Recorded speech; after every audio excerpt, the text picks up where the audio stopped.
ಹರೇ ಕೃಷ್ಣ.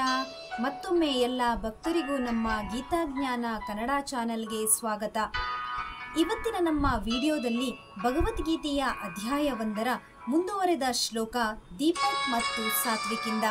ಹರೇ ಕೃಷ್ಣ. ಶಿಲ ಪ್ರಭುಪಾದರಿಗೆ ನಮಿಸುತ್ತಾ ಅಧ್ಯಾಯ 1 ಅರ್ಜುನ ವಿಷಾದ ಯೋಗ. ಶ್ಲೋಕ 31.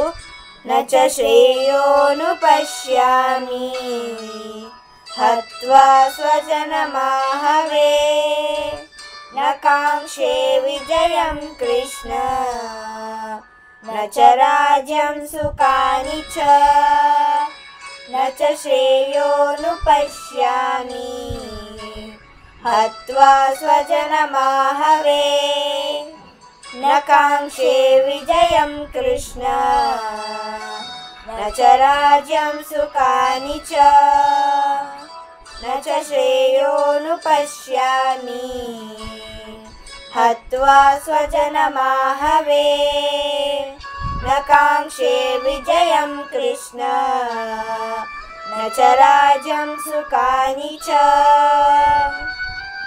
ಇದರ ಅನುವಾದ: ಸ್ವಹಿತವಿರುವುದು ವಿಷ್ಣುವಿನಲ್ಲಿ ಅಥವಾ ಕೃಷ್ಣನಲ್ಲಿ ಎನ್ನುವುದನ್ನು ಅರಿಯದೆ ಬದ್ಧಾತ್ಮರು ದೇಹ ಸಂಬಂಧಗಳಲ್ಲಿ ಆಸಕ್ತರಾಗುತ್ತಾರೆ. ಇಂತಹ ಸನ್ನಿವೇಶಗಳಿಂದ ಸುಖವನ್ನು ನಿರೀಕ್ಷಿಸುತ್ತಾರೆ. ಬದುಕನ್ನು ಕುರಿತ ಇಂತಹ ಕುರುಡು ಕಲ್ಪನೆಗಳಲ್ಲಿ ಅವರು ಪ್ರಾಪಂಚಿಕ ಸುಖದ ಮೂಲಗಳನ್ನು ಮರೆತು ಬಿಡುತ್ತಾರೆ. ಅರ್ಜುನನು ಕ್ಷತ್ರಿಯನ ನೀತಿ ಸಂಹಿತೆಯನ್ನು ಮರೆತು ಬಿಟ್ಟಂತೆ ಕಾಣುತ್ತದೆ. ಅರ್ಜುನನು ತನ್ನ ಬಂಧುಗಳನ್ನು ಕೊಲ್ಲುವುದಿರಲಿ, ಶತ್ರುಗಳನ್ನು ಕೊಲ್ಲಲು ಸಿದ್ಧನಾಗಿಲ್ಲ.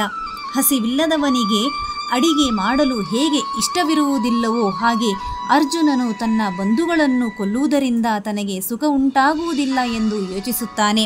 ಹೇ ಕೃಷ್ಣ, ಯುದ್ಧದಲ್ಲಿ ತನ್ನ ಬಂಧುಗಳನ್ನೇ ಕೊಲ್ಲುವುದರಿಂದ ನನಗೆ ಯಾವ ಶ್ರೇಯಸ್ಸೂ ಆಗಲಾರದು. ನಂತರವೂ ತಾನು ಯಾವುದೇ ವಿಜಯವನ್ನಾಗಲಿ ರಾಜ್ಯವನ್ನಾಗಲಿ ಸುಖವನ್ನಾಗಲಿ ಬಯಸಲಾರೆ ಎಂದು ಹೇಳುತ್ತಾನೆ. ಹರೇ ಕೃಷ್ಣ. ಮುಂದಿನ ಶ್ಲೋಕ ಮತ್ತೊಂದು ವಿಡಿಯೋದಲ್ಲಿ ಬರ್ತೀವಿ. ಎಲ್ಲರಿಗೂ ಧನ್ಯವಾದಗಳು. ಹರೇ ಕೃಷ್ಣ.